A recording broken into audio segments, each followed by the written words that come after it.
2. Isn't Ignorance Bullshit? Chapter 13. The Serpentine Stone.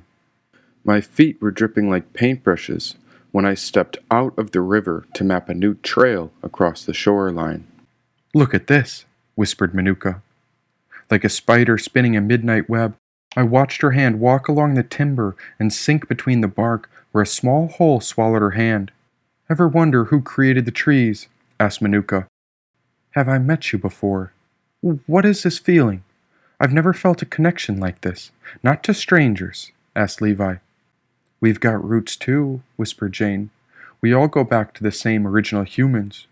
We're all like a bunch of forest lamps walking around in the dark. But your lampshade looks different than mine, and hers is different than his." She was glowing brighter than any of us, and the more she smiled, the more our light grew together. Even the leaves and branches were pointing down to Jane's light. "You're glowing," said Otto. I was waiting for Jane to respond, but Otto tapped me when I turned to him. His eyes were looking into mine. "And what were you doing in that factory so early? Why were you there the morning we met?" asked Otto. I couldn't remember. Nothing beyond this moment mattered. They were all staring at me. "He kept the history," Jane interrupted.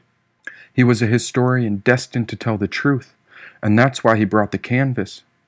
All history keepers need a blank sheet.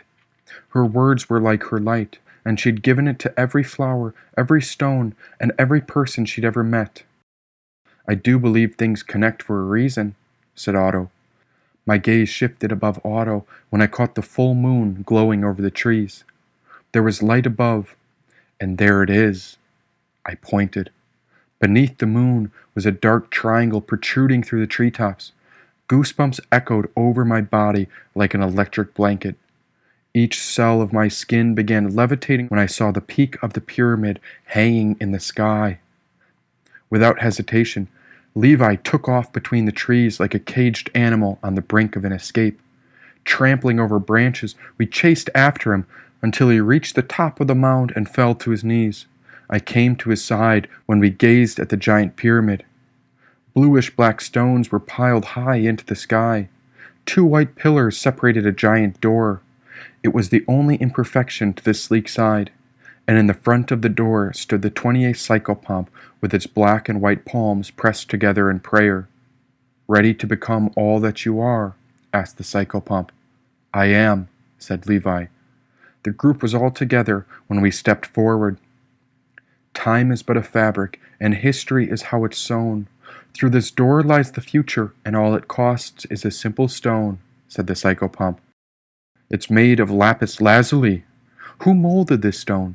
This is the stone of royalty," said Jane, touching the pyramid's base. The 28th psychopomp lowered his head from the sky. All of us were aware how the moon was suspended perfectly over the peak of the pyramid. The giant stone door opened and the psychopomp released its palms. "Is there a reason they call you the 28th? Because 28 is a powerful number.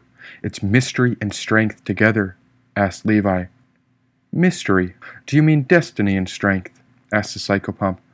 "Numerology says the sum of numbers represent the whole, and 2 and 8 add up to 1. That's completion. And there's 28 days in a lunar month too. Do you know something about that moon up there?" asked Levi. "That moon is how I do what I am called to be. If you take the proper time to observe, then in time you too shall see," said the psychopomp. The deer extended his palm where Levi set the black stone down before entering through the door and into the darkness. Next, Manuka approached the 28th psychopomp, where the creature extended his white hand. She gave up her white stone before Otto followed her path. Now Jane approached him while I rubbed the rough edges of the black tourmaline one last time as the others disappeared into the abyss waiting inside. On the verge of dropping my stone in its hand, the psychopomp closed the black fist at once and turned to Jane. "Wait! What stone is this?" said the psychopomp. Jane froze. The others were through the door, somewhere inside, when the psychopomp raised her stone up to its white eye and peered into it. Heaving nostrils breathed down on the small greenish-white stone she'd given him. "This isn't the one I gave you," said the psychopomp. "That one is serpentine," said Jane. "You gave me the serpent stone?" it asked.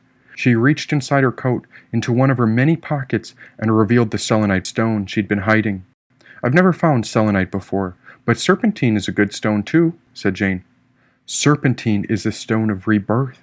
It's not for me to choose who lives and who dies." "Do you know what this is used for?" said the psychopomp. Jane nodded. "Astral travel." "This is how elemental beings make contact. Have they spoken to you?" said the psychopomp. Unsure of what to do, the psychopomp took a moment to rub the stone in its palm between each finger and its thumb. "And so it is written. I shall accept this stone until we meet again," said the psychopomp. "Thank you, and I promise I'll take care of your selenite too," said Jane. The psychopomp reopened his black palm in front of me. As I released the stone, I felt a flicker of white light burst through my forehead. No one saw it, not even I, but supreme clarity came upon me. I took a step inside with Jane, but heard something tumbling down the side of the pyramid from above. I turned when a massive object struck the ground beside the psychopomp's cloak with tremendous force. A human body had fallen, and his skin was mashed in the dirt. Mangled legs were twisted up over his bloodied head, and... "Is it," Jane paused, "is it dead?" "An empty vessel," said the psychopomp. This poor human wasn't moving, and whatever had happened was even worse than trauma. Blood was seeping out of his half-shaven skull, while the man's face remained buried in the dirt. Someone had buzzed the sides of his hair and left a long mess on the top. He was naked, and I didn't dare look any closer, because the longer I looked, the more I saw that there was no light left in this man. "What happened to him?" I asked. Looking up, I heard a door slam somewhere up above on the pyramid's smooth side. "Sometimes we must pass on before we become all that we are," said the psychopomp. The full moon began to inch past the peak of the pyramid as if a clock started the countdown. Not a moment later before the giant doorway began creeping shut on its own as we stood halfway inside. "Go! Your toll has been paid. In is the only way out. Go in with all your heart." The psychopomp pointed towards the door. "They're already inside," said Jane. "I can't see the others anymore. We have to go." Jane pulled me in as the door shut behind us. Tiptoeing ahead in the pitch black, my hands began to reach around, but there was nothing to focus on. All I could picture was the mangled man's body still stuck in my mind. "We have to stick together," said Jane.